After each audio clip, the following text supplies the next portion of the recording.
I can't tell the difference between my waking life and dreams. It must be very difficult. The voices in your head. There's chaos in you. Embrace it.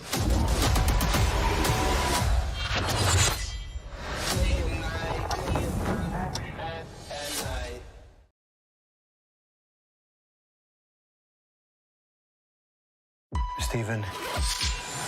What are you? Are you like living inside of me? It's a little more complicated than that. Mark, you look different.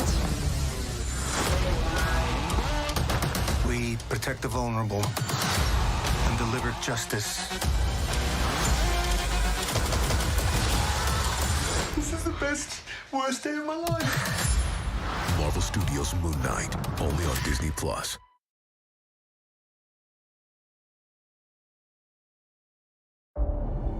Stephen.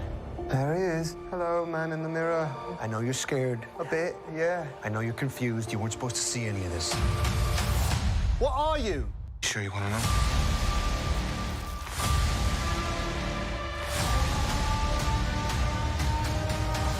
Mark, you look different. I can't tell the difference between my waking life and dreams. Am I like some sort of secret agent? It's a little more complicated than that. We protect the vulnerable and deliver justice. This is the best, worst day of my life. Marvel Studios' Moon Knight, only on Disney+.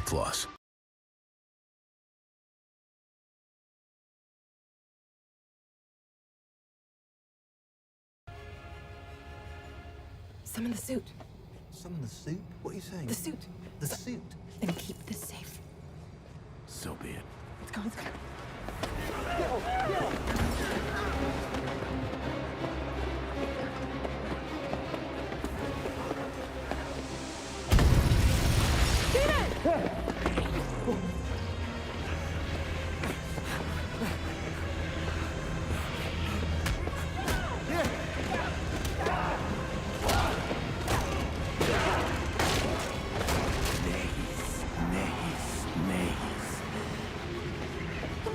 That was awesome.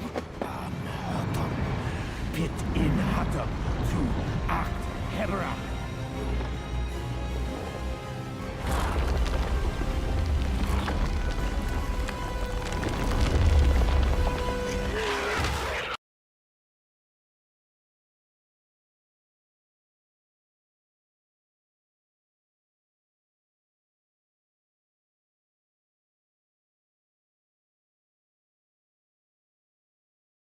When you look past the surface, what do you see?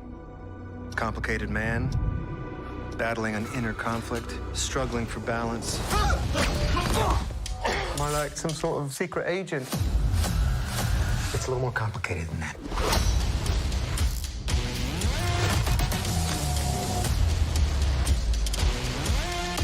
Force of strength. Wondering what the hell is happening around her. Steven!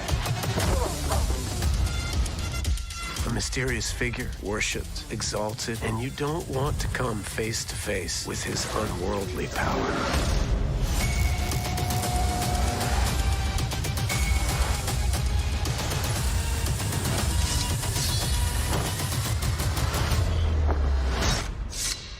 Marvel's Moon Knight is coming to Disney+. Trust me, he's the one you'll see coming.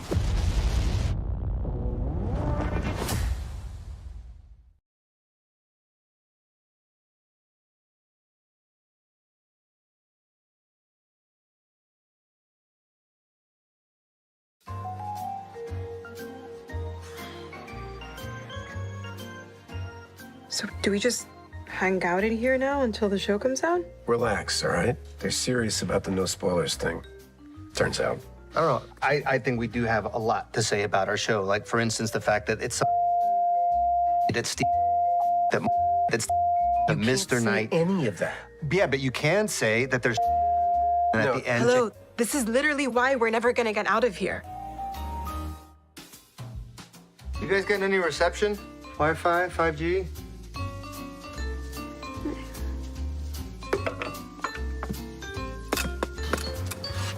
This isn't it? A little off the wind. No good. I didn't factor No the wind. good.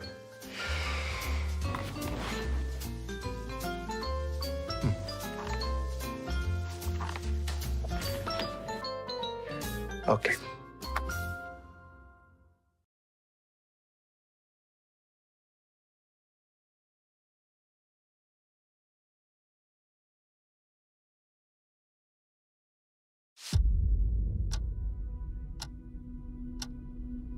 Hello, and welcome to Staying Awake. I have a sleeping disorder. I can't tell the difference between my waking life and dreams. Hello, and welcome to Staying Awake.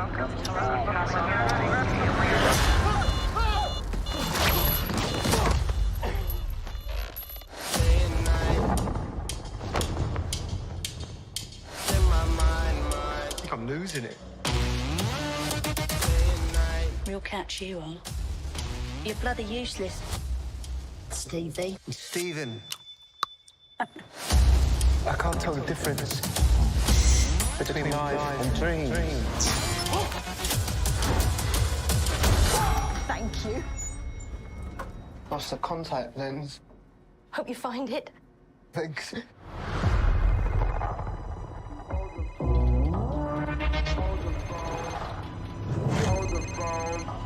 Now hold the phone. Yeah. Oh my god, you're alive. What's wrong with you, Mark?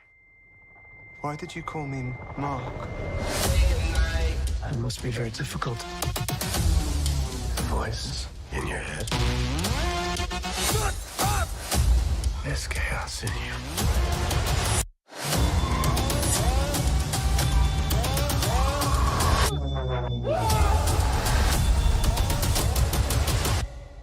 Embrace the chaos.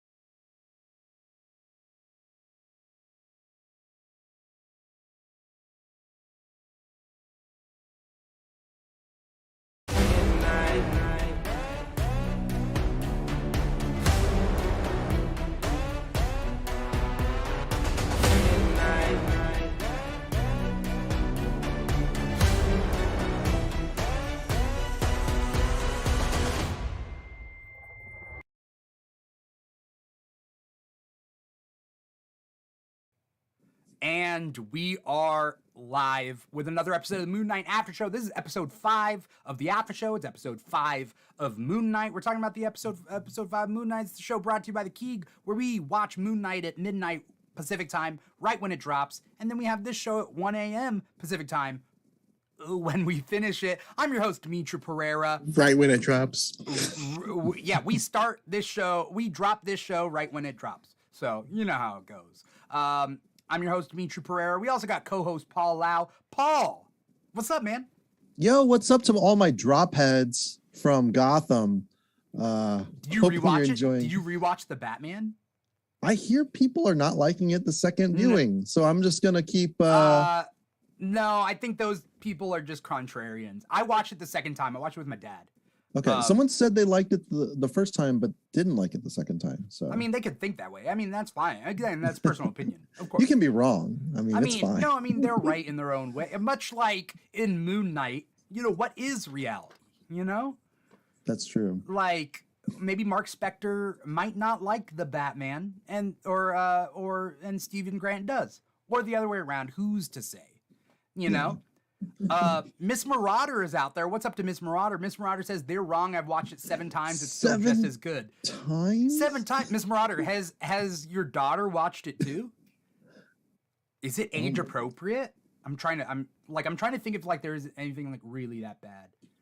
It's just really dark. I mean, it's intense. There's an intensity that's there. But I mean, that's neither here nor there. That's Batman. That's DC Comics. Let's talk Moon Knight and Marvel Comics. We got a guest. His name is Darth Chaco. You may have seen him before on pretty much any after show that we've done. Was there one after show you haven't done? I think I've been on all of them. Okay. I think I've been on all of them. I don't think we've done a Instagram live together, but I don't go on Instagram very much. That's so. fair. You've been on a lot of these shows. Instagram live. I might have missed you. What's the saying? Missed me with that. Yeah, that's a real thing, right? That's a real thing? That's but that kind of makes like that would be me saying that, and it makes me sound like kind of a dick. right. It's not a positive thing. But nah, you've been on all of them. You and Vagabondage, I think, have been on the most after shows because you guys started off on the WandaVision after show, and then now we're here. Plus, well, I'm in good company then. Yeah, you were on the Boba Fett after show too, so cool. If we do a Mount Rushmore for the Keeg, you'll be on it. Don't worry. Well, that would be I love it. Yeah. Yeah. Let's talk about this episode. We're dealing with episode 5 of Moon Knight, and without even saying anything, I just want to know real quick rankings of the 5 episodes. Could you guys do that without even talking about what went on in episode 5? You guys have a ranking? Oh man! All right, so for me, real quick, I like my jam is introspection. My jam is people spending time in their mind and like figuring out why people tick, why they're certain ways. That's why I loved the Batman. That's why like Eternal Sunshine was like my favorite movie. Yeah. So this episode was that. It was all of that. So yeah, this would be my number 1 episode. It's not one that like truly represents the entire show. This is the turning point. But beautiful and incredible. I loved it. You think for you episode 5 has been your favorite? Yeah. Okay, fair. What's been your least favorite, Brandon? Least favorite? I have to think back on like what was each episode, but yeah. Yeah, it all starts to blend together. I'd say probably episode 2 would be around the weakest. Yeah, I'm with you. But like that's me saying it's the weakest, not that it's bad. You know. Yeah. I think my favorite episode is episode 5. This episode. And I think my weakest is episode 2 as well. Now, what's in between 1, 3, and 4, that we have to figure out. But, maybe we could talk about it later. But Paul, what boat are you in? Oh, thanks. You saw the background. No, I'm fine. I actually was thinking about the boat in the show. But yes, the boat in your background is the boat in the show.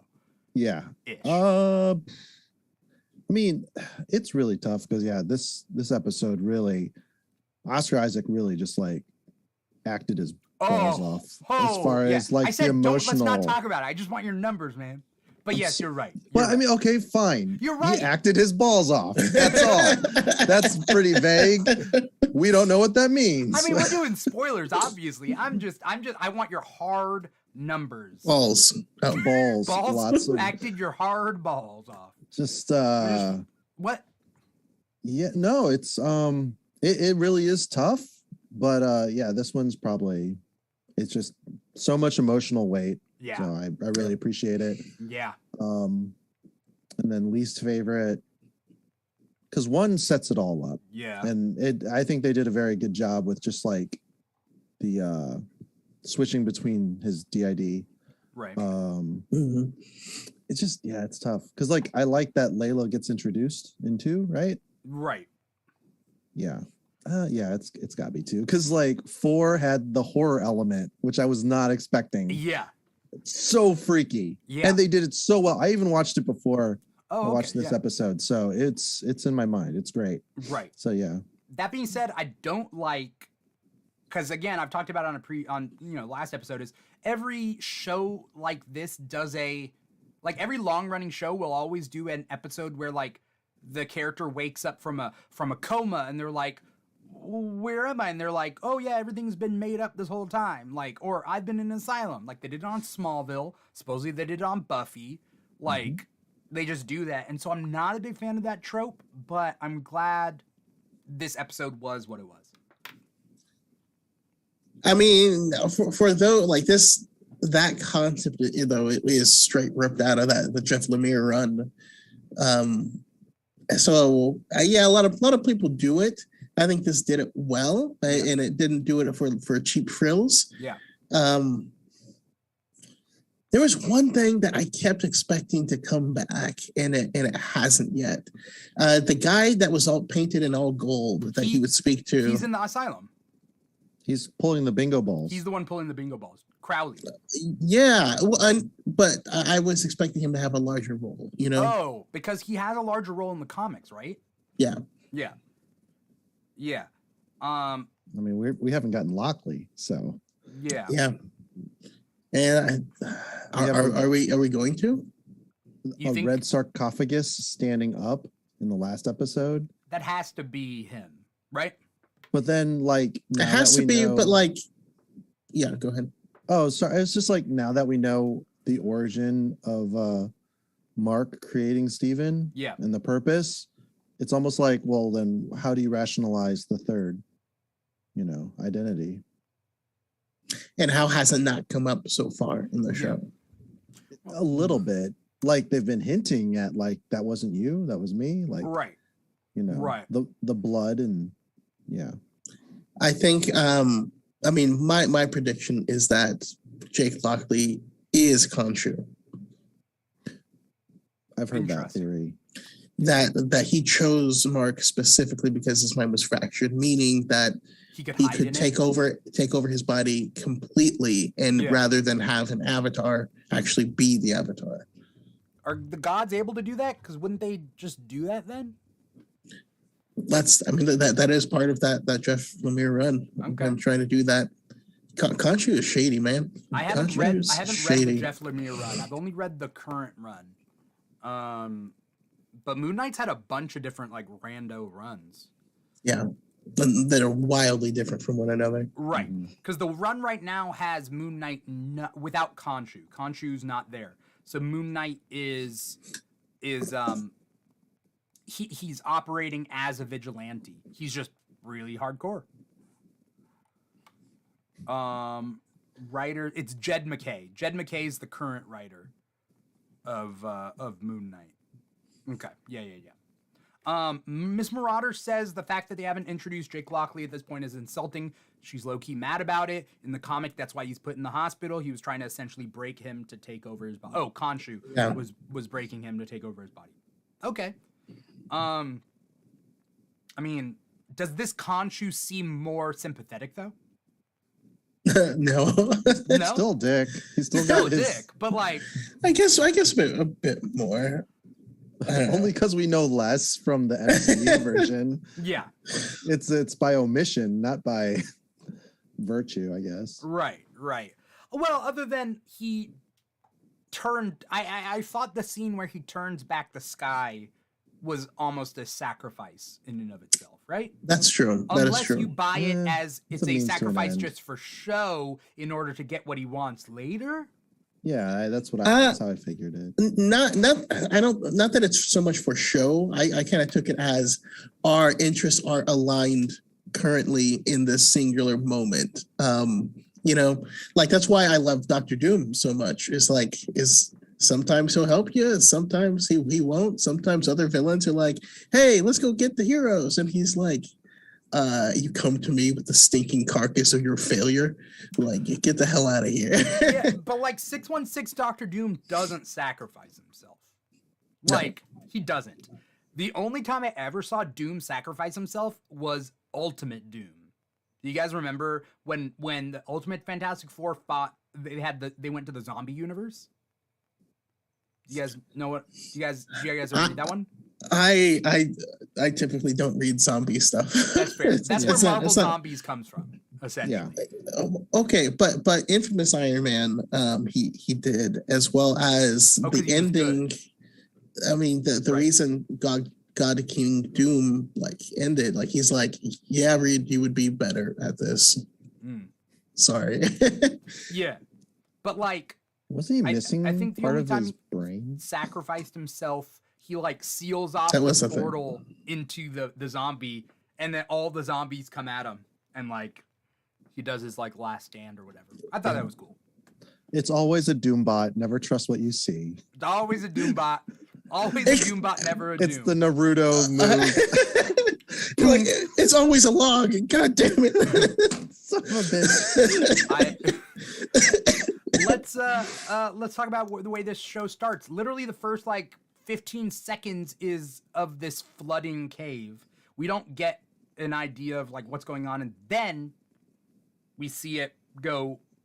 We see a flash of like them screaming at Taweret, and then back to Dr. Harrow. Mm-hmm. Yep. Because that's trying to screw with the audience. Right. What is real? What is not? Is this confusing? Is it too confusing? Is it, or should we do we just write it off as like, oh, it's just part of the experience. Nothing's really real. So why are we here? I think the big giveaway is, yeah, they don't have laces in their shoes, but he always has pyramid-shaped, sharp glass baubles on his desk, where a person with, violent tendencies could just hurt themselves or other people. Like, nah. And then all the, it's way too, I mean, I've said this before, but not in this context, but yeah, it's way too white. The office, just how everything looks, just like it's just too. Yeah, I was about to say this is the least white of a lot of like most Marvel properties. You mean that in a different way? Yeah, I meant in this specific context, it's very white. In the specific color theory context, yes. Also, definitely confirmed to keep his Jewish heritage in this. Well, I mean, yeah, you can't get. I mean, I was about to say you can't get more Jewish. I mean, you can definitely, but you can't get more obvious about his heritage than like they mention the Shiva, they mention, or they have the yarmulkes. We see that when his brother dies. Mm-hmm. How did you guys feel about the brother dying and the whole reason for fracturing into Mark or Steven?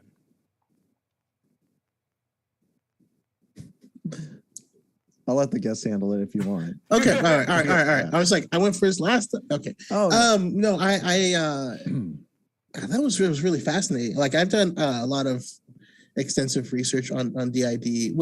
Years ago, when I was living in Portland, I had a friend who, a glorified acquaintance. Really, we never got that close, but she had it, and I don't know, just the thought interests me, and it's something. I mean, that's typically how it manifests. There's some form of trauma, typically when the person's very young, and that's when they have to do it. So it's like we needed something back then where it was understandable as understandable as it can be on both sides. I thought it worked really well. Especially because you can't just make it happen later in life. Also I'm part of the Star Wars fandom, so a lot of people try to claim DID for Darth Vader, which is just not true at all. What? And so like it's cool to see them actually honor this very serious thing. It's a lot more common than people give it credit for. Do you feel, and this is I really want to kind of pinpoint something because obviously you go by Darth Chaco, you're a big Star Wars guy. That Darth Vader is not DID. It's more like, I don't want to say alcoholism or substance abuse, where you say it's not you. Okay, my only experience is alcohol. Like personally, but where people drink too much and they say and they do something and they're like, it wasn't me, that's only when I drink, or like an apologetic, trigger warning here, an apologetic domestic abuser, right? Where it wasn't me, I love you, that is a different person, but that's like Anakin, right? But it's not Mark. Oh, isn't it just his mom? Like it all comes down to Shmi, and then his relationship with Padme, and then it just tumbles into this like kind of Oedipal, and he loses his mom. The Jedi really don't try that hard to free her. Oedipus route? Well, I mean, he doesn't have a strong mother figure after, and like she's just basically left for dead. Right. We can only free one slave. We can't free two. Goodbye. Like, yeah, I don't know. Like, some time rule. passes. That's what I feel is the catalyst, and then for him to have that kind of like maternal attachment to Padme. I'm just saying that. Well, one of the things I always wonder about it, because like I hear the argument of like the Jedi getting too political in nature, but there are certain things like the slavery issue back then that would require them to get heavily involved in politics in order to make actual changes to, or you can't just, because that was Outer Rim territories, right? They can't fight against the Hutts. They can't take down the Hutts. It caused crazy international incidents, and like I don't know. So I kind of go back and forth on it, but like when it comes down to Anakin, it's I don't see how anyone but Palpatine gets the blame. Like we all know Anakin fell because Palpatine was like, "I will show you how to save her," and he was lying. Like he didn't. Palpatine groomed him. Yeah, Palpatine groomed him. Palpatine. You're right. But I do feel the blame is Anakin, and I don't like when people say Anakin is different than Darth Vader. Anakin is not the same person as Darth Vader. They are the same people. For me, it comes down to you made a bad choice, and we visit him in A New Hope 20 years later after you've made this bad choice. Like, I am a different person than I was when I was 17, and had I not gotten married, I would be a different person like now. Like, that's a fork in the road. Right. That's not a different, like I can say I was a different person back then, or I would have been a different person had I taken this path, but it's still all me and still all my decisions. Right. So you're saying that Paul and I are less of people because we're not married. Is that what you're getting at, Brandon? I'm saying that when they put your heart on the scale, it would do that because it's incomplete. It's incomplete. You're not wrong. All right. You're not wrong. You're turning this into a romantic thing. It's like, okay. Every comedian hugs. Definitely would be being pulled down that sand, pants down, just ass up in the sand. I don't know where we're going with this. I don't know. No, it's just the emptiness and hollowness. That's why we are. I mean, trying to be entertainers. If you're in entertainment, if you're a comedian, then you're missing something. It's heartache. Got to fill the hole somehow. You're missing something. Okay, so Miss Marauder says she didn't like the split, or I'm not exactly what exactly she says she didn't like. Maybe the take on the split. I'll let her explain it. Jaden Paz out there on YouTube. What's up to Jaden out there? Jaden, give us a follow if you want. You don't have to, but we're on social media at The Keeg Show on like everything. Will Steven return?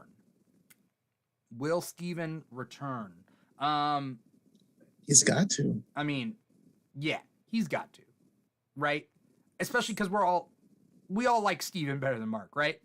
Like Mark gets the shit done, but Steven has the heart, right? Yeah. But Mark is he made the sacrifice. He's like, no, Steven, I'm protecting you from being hit as a kid by your mom. Like he's trying to, shield him. But he created Steven to protect himself. Well, keep in mind, it's the name of his, deceased brother. He feels immensely guilty about, right? No. Roland is his. Oh, Roland was his brother's name. Whoops. Sorry. That's why we take notes. Randall, aka Roro, is his brother who died. Stephen Grant is Tombbuster. Yes, Tombbuster, right? Yes. Right. Okay.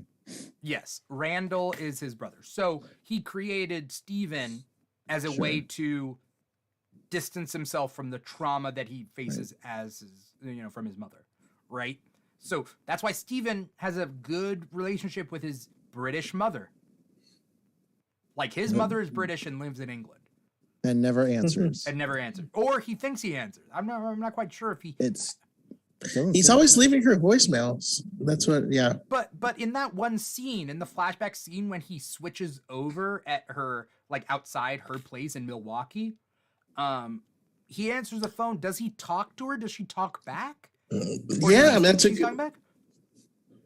He does act like she's responding. Yeah. Yeah. Oh, Miss Marauder says, and I get this, I feel like my dislike for it can be summed up as I'm a mom. Yes. Hard shit as far as the mother to child problem. Also, I almost we were talking about Oscar Isaac's acting in this whole damn episode. I literally wrote OI's acting GD, which is Oscar Isaac's acting. God damn. Like, that's what it is. Yeah. Oh, when he says something. What does he say? No. Well, that's later. I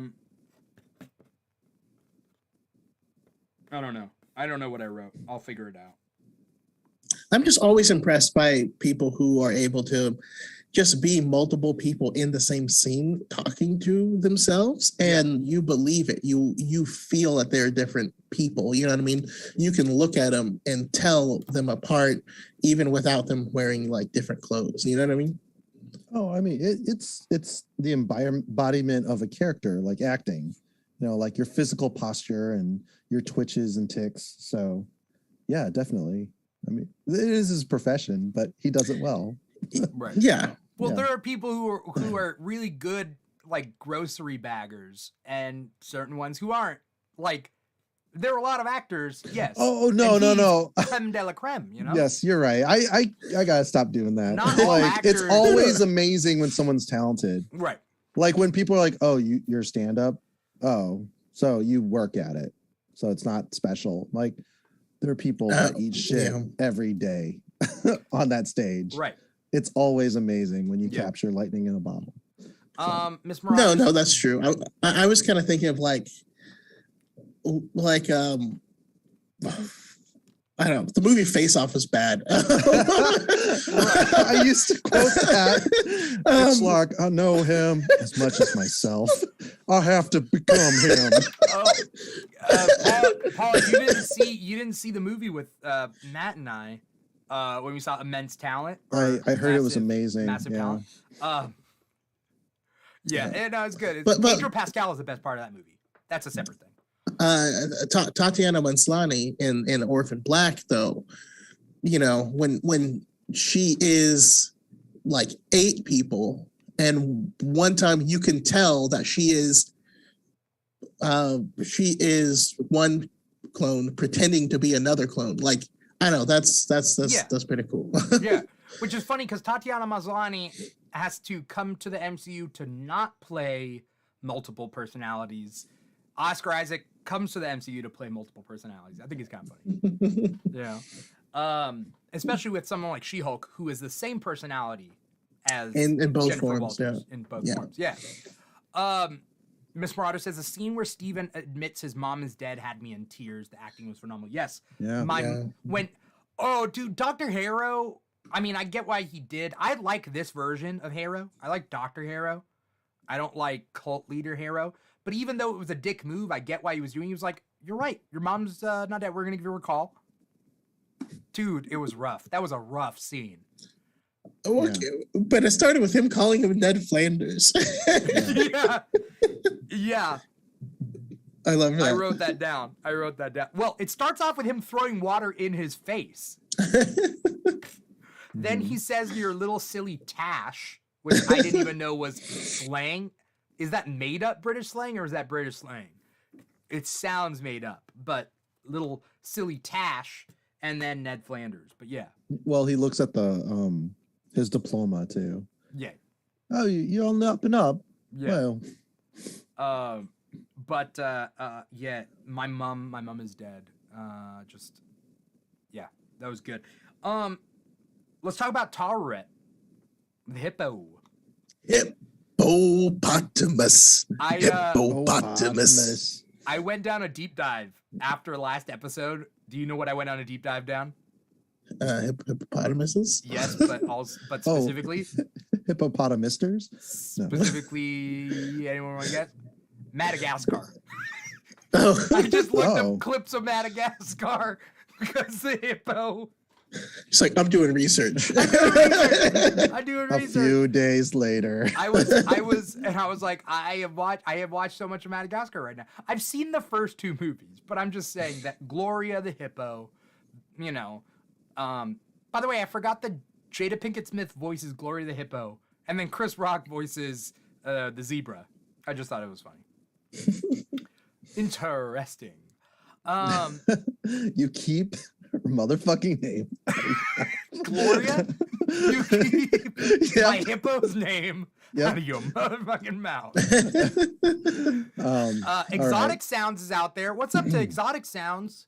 It's been a while since Exotic Sounds has been here, right? I forget when the last time Exotic Sounds was here. I actually like the cult leader Harrow. He's eerily calm and soothing. His voice is extremely foreboding. I mean, I like the cult leader Harrow, but I legitimately like Dr. Harrow. I feel like he's nice. It's that Chicago kindness. Is he? Is it a Chicago voice? No, it's just they're in Chicago. Oh. So. No, what? Well, where's the asylum? Where's the asylum supposed to be? I think it's in Chicago. That's what he said. Didn't you write notes? I didn't write Chicago, but I know that Mark is from Milwaukee. Well, that's only like a couple hours away. So. Is it? I mean, you know that area better than I do. I don't know. Yeah. I just know that Happy Days takes place in Milwaukee. That's all I know. And Family Matters takes place in Chicago. And that 70s show is also in Milwaukee. Oh, yeah. No. Yeah. Hanging out. It's on the license plate. Down the street. Doesn't he say, like, thank you, Wisconsin? Yeah, thank you, Wisconsin. Yeah. Oh, it is Milwaukee, okay. Milwaukee, Wisconsin. You're right. Does Milwaukee not? No. Because I was also thinking about the Drew Carey show. That's Ohio. That's Cleveland, Ohio. Yeah. Cleveland, Ohio. Yeah. All right. This was weird. Okay. Fun fact: hippopotamuses don't really swim. They just run along the bottom of the thing and then jump to breathe. Jump. Yeah. They're wildly vicious. I saw that recently too. I told my dad about that. Ms. Marauder says, "Yeah, my tough love therapist. I love my tough love therapist, so I like Dr. Harrow too." Yeah, Dr. Harrow's like a tough love therapist, but the problem is he's not real. You know? This version of Harrow's not real. Also, those sandals. Just knowing that maybe both of them have glass in them. I don't think the doctor would have glass in them. Maybe. Right? Who knows? Maybe it's like a new therapy. He's still a cult leader in the asylum. Yeah. Like that part didn't change. He's still just like, yeah, no, I'm still. What if Wanda the doctor version has Legos in his? Oh, right. Oh wow, he is a really glutton for punishment. Yeah. Jeez. Yeah. Tarret seems really nice, and I like how they go into the fact that like my favorite part of this stuff was the Egyptian underworld stuff. And it was Tarret and talking about like that she's guiding the ship to the field of reeds. She's weighing the hearts, and if the hearts don't weigh, then the guys come out of the sand. Just the normal nightmare fodder. Yeah, I liked how she said that she hadn't done it in a while, meaning that people have not been worshiping the Egyptian gods, going to this particular afterlife, and then she has to pull out a papyrus like script and then welcome them. I think it could be that. I also think it could be because of Anubis is in a jar. In the frozen form. The Anubis is on the rack where Khonshu is. Yeah, there's a bunch of them on the rack. Yes, but Anubis is the one who weighs the heart against the feather. Oh, okay. And that's why the scale itself is Anubis. Mm-hmm. And so to me, it feels because these gods have been taken off the board, Tarret is also balancing the heart and the feather. And that's why she's inexperienced. Yeah, I mean, Anubis is the one that typically ferries him across. Yeah. Okay. Miss Marauder says, I feel like they forgot there was an outside plot happening, so they forgot that they just had to add in the, oh no, the souls are being judged before their time. Like that whole thing. When they're kind of like because firing Haro down into the sand. Yeah, Haro's doing stuff in the real world. Yeah. I mean, yeah, I get that. I don't know how they could do both in the same episode. Like, cut to his wife. What's her name? Layla. Running around up there trying to do stuff and see. Like, I mean, I can't wait to see what is actually happening up there. Yeah. But I get that. There's we have to show that something else is happening. But I thought it did add the right amount of tension, though. Yeah, I feel like he's gonna appear and it's gonna be radically different. It's not gonna be right from when he got shot. I feel like it's gonna be Amit is out. Well, with the final episode, then I guess so. But otherwise, it'll start with Amit being out and having sent souls down already. Maybe Amit's already on a rampage. What's Amit's goal? Just to be back? To cleanse all the people who... To Will cleanse all the people, and like, you know. Because, like, Moon Knight... Minority Report. Yeah. Yeah. Because we talked about both vengeances, like how one is, like, instantaneous, and then Minority Report version is Amit. But I don't know. Like, it's weird because I don't feel like we've met Amit. We've only met Haro, who's not exactly the avatar of Amit yet. Is he not? I think he... Oh, no, he's not the... He's not the voice, right? He's not the voice of Amit. And then he uses... I don't know. I've been watching a lot of TikToks and YouTubes. Yeah. So, yeah. The conspiracy about him having, like, the staff and how it channels purple energy, much like the Doctor Strange, they have those relics. And so his relic might be... He might be just another sorcerer trying to do some... naughty magic stuff. Okay. Naughty magic. I like it. Aleister Crowley. Naughty. All right. What was I gonna say? Yeah, I don't know what to expect for the final episode. There's only one episode left. Does she have Project Insight Hell Carriers? we can't afford to wait that long. Yeah, I love that. I mean, they're probably gonna have to. I mean, do we have thoughts about like where it's gonna go? Are they gonna break Khonshu out? Steven got pulled overboard. Steven's frozen. I personally thought Mark would be the one frozen, and then Steven would have to win the day at the end. Well, that was the Yeah, that's go for it. I was just going to say, whatever they end up doing, it's going to end up reversing what was done, meaning all of those spirits or lives, whatever, are going to be shot back up. Who? All the one that Haro had already taken? Probably in like whatever big like cataclysm he's currently doing. I think of it like a pain plot on Naruto. That he's just going to like... everyone's back, and which is going to free Steven. But since Steven is not an actual separate person, we'll get his consciousness back. And then we'll finally get Mark embracing the chaos. You think that they're going to get rid of Steven, or that Mark and Steven will live kind of together in his own head nicely? I think they'll come back. What's up with the sarcophagus? What are we doing with Lockley, or what we assume is Lockley? Is he coming out? With one episode left, I don't know how. I don't know how they do it. I think that maybe they do it as a tease for next season or something. I don't know. The two hearts, though, is kind of interesting that, Steven even has a heart to pull from. Yeah. So, also, he does explain it, though. So. It makes me think of that song. You know what song I was thinking about? Two of hearts that beat as one. Two of hearts, I need you. I think those are the words. Yeah, that's not the one it made me think of. But is it just me? I don't know. All right. I was thinking just the two of us. Well, okay, that we can make it if we try. It's the two of us. You and I. Is that Khonshu? Is that Khonshu popping in? Just the two of us. Yeah. You think Khonshu can sing? Yeah. I'm trying to think. So the voice of Khonshu is also on the show Mythic Quest.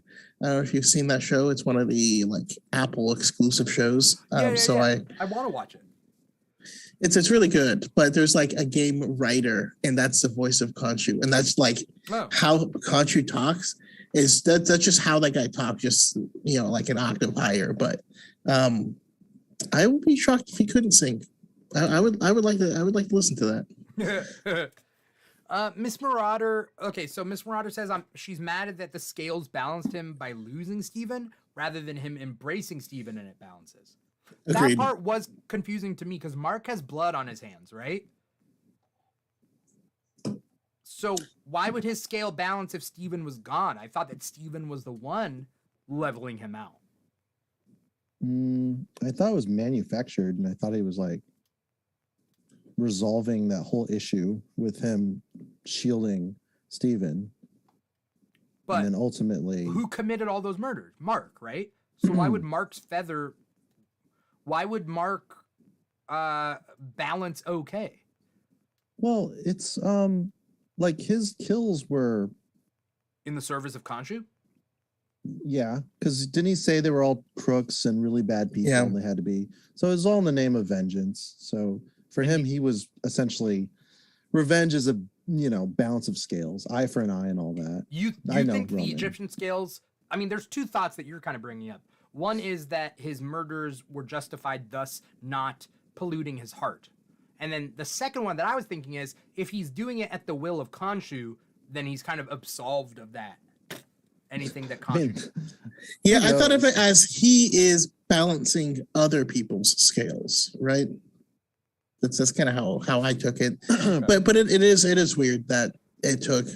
I was under the impression that they were going to find Jake, and then the three of them would balance the scales. That's what I thought too. Yeah, that there was something missing, and that's the third of them.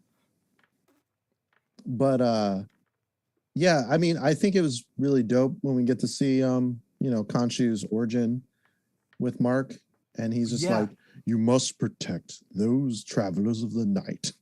Yeah. Or whatever he said. Yeah. What are travelers of the night? Under the moon's watch. Anyone walking in the, after hours, where I'm assuming the moon god watches over, every terrestrial being.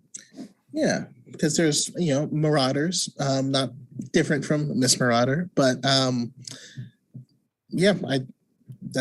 was just my assumption. I thought X-Men immediately. I was like, oh no, they took Angel's wings. Yeah. Those Marauders. Keep in mind that X-Men has taken the name of Marauders back from the bad guys. Oh, that's right. It's now Kitty, right? It's Kitty and her team. Mm-hmm. Yeah. Right. Oh, that's right. God, I love Shadowcat. Yeah. Exotic Sound says, yeah, I thought they were going to open the sarcophagus and there was going to be a third personality to them. I don't know how they're going to fit everything that we think is going to happen into one final episode. Are they going to nail the landing? That's really my big question, because I feel like all of the finales have been, and maybe it's just myself having built things up too much in my own head over the course of the series. But I feel like none of them have truly stuck the landing. I think Loki was the best for me. I was about to say that. I think Loki's finale scratched the itch that I wanted. I was like, yeah, introducing Kang. Yeah. Was that what you were going to say, Paul? Yeah. No, you're right. But WandaVision, I mean, I was fine with WandaVision's ending. I thought, when Vision defeats White Vision by talking to him. Use your words. Right? Hawkeye is a downer. Well, it was because they freaking pulled away like a bunch of cowards when Fisk got shot in the face. Yeah. So. Yeah. And then I don't even know how Winter Soldier was kind of a cop out. I think the USA agent part and the whatever terrorist group part was kind of a cop out. Although it was cool to see Sam as Cap, the finale of Falcon Winter Soldier was kind of not my favorite. Also, Sharon's the power broker. Like, come on. Well, that I actually did like, but they were hitting on some of these deeper topics, but like they couldn't fully go in there. Yeah. And I feel like they got afraid. We also got the name drop of Bushman. Mm-hmm. Yes, commanding officer Bushman, who's what, Moon Knight's one big enemy. Yeah, he's a big enemy. Big, he is the marauder that's out at night in the sands. So like, I don't know. I just thought that was interesting. Yeah. Are they not going to do another season on this? It's kind of weird, right? That it's a 6-episode event. They're not calling it a season. They're just saying it's a 6-episode event. It's very cinematic. Like, that's the thing. This show is really well made. I'm just used to Daredevil. And this is closer to Daredevil than it has, that other Marvel shows have been. What do you mean by that? Sorry. Just in tone and theme, in the hard-hitting shit. Like, I feel like this is like a Netflix MCU show. Except, obviously, they could have more blood. Yes, of course. Yeah, the production's crazy on this. Yeah. Because, like, when they had, like, ninjas, like, slow-mo fire, like, that's the extent of Daredevil. I don't know. And then they do both deal with their religions, respectively. The Catholicism with Matt and, Judaism with Mark. I think we need a second season because while this is a great origin for Moon Knight to be in the MCU, we're not actually getting Moon Knight content, like we're not getting Moon Knight as a vigilante doing stuff in the city. You know what I mean? Like, and I think we need that. Yeah, I'd be comfortable if this ended on episode 6. If it ended nicely and neatly with everything that we wanted, it ended on episode 6, and then he gets to join the Midnight Suns. If it was a complete origin story in 6 episodes, I would accept it to be like, that's one movie, and then he goes to the Midnight Suns, or supernatural team-up of some sort. That being said, it just doesn't seem like 6 episodes is going to wrap everything up. Yeah, and if they introduce Gore the God Butcher in some, like, as a mention or something, right, that would piss me off. It's only a matter of time. It's only a matter of time till, like, Gore the God Butcher comes after the Egyptian gods. Why wouldn't he? Thor comes out in like 2 months. Sure. Like, how are they just introduced the Egyptian gods? How are they not going to have Gore kill some of them? Are we? This is hopeful thinking, wishful thinking. But what if that little piece of symbiote that was left behind gets picked up by Gore? And then we get Null. No, not Null. Okay. But we get him using the All Black. Oh, right. The All Black Necro Sword. Mm-hmm. Sorry. Pause this talk for 1 second. My stream's getting weird. Yeah, randomly. Me too. It was getting potato quality. Yeah, it's fine. I have the Zoom is getting coverage for it. Oh no, it's a gala. I just couldn't think of the name. You're talking about the original gala? Or they're doing one in the comics right now. Oh, okay. And so we're seeing what these people are arriving in, and